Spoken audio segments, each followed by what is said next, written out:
KPU Sumsel siap melayani gugatan perkara sengketa pemilu 2019, mulai dari pemilihan presiden dan anggota calon legislatif. Hal ini disampaikan Komisioner KPU Sumsel Divisi Hukum dan Pengawasan Hepriyadi.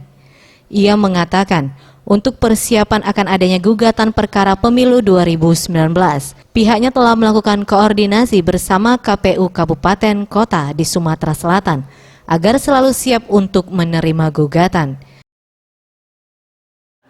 Kita menyiapkan sudah dokumen-dokumen hukum setiap proses penetapan yang sudah kita lakukan. Tidak tertutup kemungkinan persoalan sengketa itu tidak cuma terjadi di Mahkamah Konstitusi, tapi juga bisa terjadi di Pengadilan Tata Usaha Negara atau bukan bisa jadi sampai ke Mahkamah Agung. Dan kita selaku penyelenggara yang penting menjalankan ini sesuai dengan ketentuan yang ada. Jadi kita mempersiapkan diri dengan dokumen-dokumen hukum dan proses hukum yang benar.